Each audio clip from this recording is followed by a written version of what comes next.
सास भी कभी बहू थी। तहरीर शानी मलिक। सास भी कभी बहू थी, ये जुमला पढ़ते ही ज़हन में फ़ौरन स्टार प्लस के वो पुराने ड्रामे घूमने लगते हैं जिनमें ना किरदार बूढ़े होते थे ना कहानियाँ ख़त्म। बरसों तक वही झगड़े, वही साजिशें, वही सास बहू की कहानियाँ। लेकिन आज मैं आपको ड्रामे की नहीं, हकीकी ज़िंदगी की एक कहानी सुनाने लगा हूँ। एक ऐसी कहानी जो शायद आपके घर के आसपास भी रोज़ाना दोहराई जाती है। सास और बहू का रिश्ता अजब नाजुक तवाज़ुन रखता है। एक तरफ माँ की मोहब्बत होती है, दूसरी तरफ नई जिंदगी की शुरुआत। दोनों का दिल चाहता है कि इनकी बात सुनी जाए, उनकी अहमियत मानी जाए, मगर दरमियान में जो शख्स सबसे ज़्यादा पिस जाता है वो बेचारा मर्द होता है। एक कहानी, हर घर की कहानी। मेरा एक निहायत प्यारा दोस्त है जो इस्लामाबाद में एक अच्छी मुलाजमत करता है। कुछ अर्सा पहले इसकी शादी हुई। शादी के इब्तदाई दिनों में इसके चेहरे पर एक ख़ास चमक थी। वही नई ज़िंदगी का नशा, वही ख्वाबों का रंग। मैं खुश था कि मेरा दोस्त खुश है। शादी से पहले वो महीने में बमुश्किल एक बार घर जाता था। हफ्ते की शाम पहुंचना और इतवार की शाम वापस लौट जाना। लेकिन शादी के बाद मामला बदल गया। अब हर जुम्मा की शाम वो घर पहुंचता और सोमवार की सुबह वापस जाता। पहले तो ये सब अच्छा लगा, मगर कुछ हफ्तों बाद मुलाकात हुई तो उसके चेहरे पर मायूसी और उलझन थी। मैंने पूछा, यार क्या बात है, सब ठीक तो है? वो बोला, सब ठीक भी है और नहीं भी। माँ और बीवी के दरमियान उलझ गया हूँ। अम्मी और बहन ताने देती हैं कि पहले तो महीने में एक बार आते थे, अब हर हफ्ते क्यों? बीवी कुछ और कहती है, माँ कुछ और। अब तो दिल भी नहीं करता घर जाने को। कोई किसी की खुशी नहीं समझता। मैंने खामोशी से सुना। जब वो सब कह चुका तो मैंने कहा, यार तुम्हारी नौकरी इस्लामाबाद में है ना, और वहीं रहना है आगे भी? वो बोला, हाँ जाहिर है। मैंने नरमी से कहा, तो फिर बीवी को अपने साथ रख लो। इस्लामाबाद में एक किराए का घर ले लो। वालदा के साथ तुम्हारे दूसरे भाई बहन हैं, महीने में एक चक्कर लगा लिया करो। कभी अम्मी को इस्लामाबाद बुला लिया करो।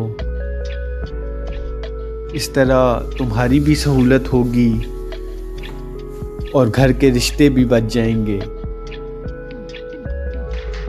वो कुछ देर सोच में पड़ गया,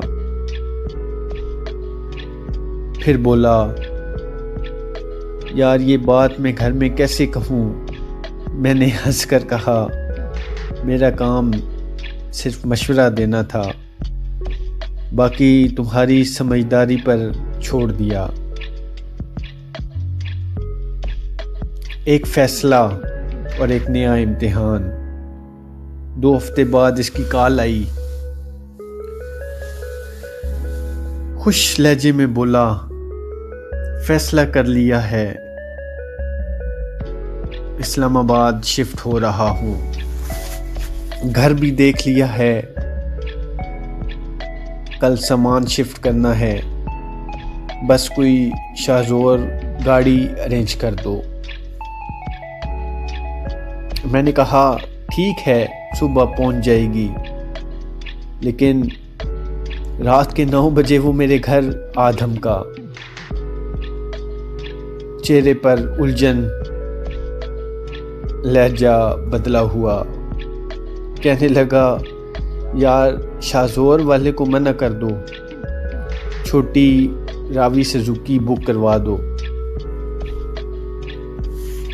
میں حیران ہوا، خیر تو ہے؟ وہ ہنسا، مگر وہ ہنسی خالی تھی۔ یار یہ عورتیں بھی نا عجیب مخلوق ہیں۔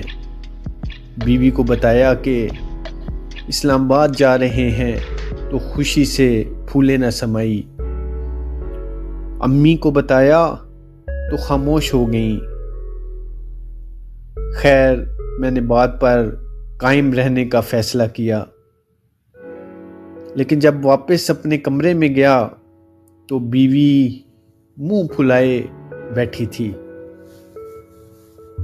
پوچھا اب کیا ہوا؟ تو کہنے لگی یہ کمرہ ہم اپنے پاس ہی رکھیں گے، سارا سامان نہیں لے کر جائیں گے، بس تھوڑا سا لے جاتے ہیں، باقی وہاں سے لے لیں گے۔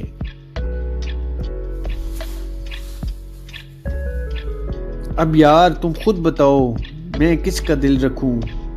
میں نے بات سنی، مسکرا دیا اور بس اتنا کہا راوی بک ہو جائے گی۔ کچھ مہینے بعد وقت گزرتا گیا، نہ اس کی کوئی خبر آئی نہ ملاقات۔ پھر ایک دن بازار میں اچانک سامنا ہو گیا۔ وہ پہلے کی نسبت زیادہ مطمئن، خوش اور پرسکون دکھائی دیا۔ ہم بیٹھے تو اس نے مسکراتے ہوئے کہا یار تمہارا شکریہ ادا کرنا تھا، تمہارے مشورے نے مجھے بہت بڑی پریشانی سے بچا لیا، اب سب ٹھیک ہے، ساس بہو کے تعلقات بھی بہتر ہو گئے ہیں اور میں بھی سکون میں ہوں۔ میں نے پوچھا واقعی کیسے؟ وہ بولا میں اب اسلام آباد میں ہی رہتا ہوں، مہینے میں ایک بار جمعہ کو چکوال آتا ہوں، بیگم کو اس کی امی کے گھر چھوڑ دیتا ہوں، خود اپنے گھر امی کے پاس جاتا ہوں، اتوار کی صبح بیگم کو لے کر آتا ہوں، دوپہر کا کھانا سب مل کر کھاتے ہیں اور شام کو واپس اسلام آباد۔ اب نہ کسی کو شکایت نہ کوئی جھگڑا۔ میں نے دل ہی دل میں شکر ادا کیا، ایک چھوٹے سے فیصلے نے کتنی بڑی آسانی پیدا کر دی تھی۔ آخر میں ہم انسان بھی نہ اپنی انا کے قیدی ہیں۔ ساس یہ بھول جاتی ہے کہ وہ بھی کبھی بہو تھی، اور بہو یہ بھول جاتی ہے کہ اس کی ساس بھی ایک ماں ہے۔ اگر دونوں صرف ایک لمحے کے لیے ایک دوسرے کی جگہ خود کو رکھ کر سوچ لیں تو گھروں میں جنت اتر سکتی ہے۔ زندگی ویسے ہی مختصر ہے، اس میں تانوں، ضدوں اور انا کے لیے جگہ نہیں۔ محبت، برداشت اور احترام، یہی وہ 3 لفظ ہیں جو گھر کو گھر بناتے ہیں۔ اور یاد رکھیں، ساس بھی کبھی بہو تھی اور بہو ایک دن ساس بننے والی ہے۔ بہت بہت شکریہ۔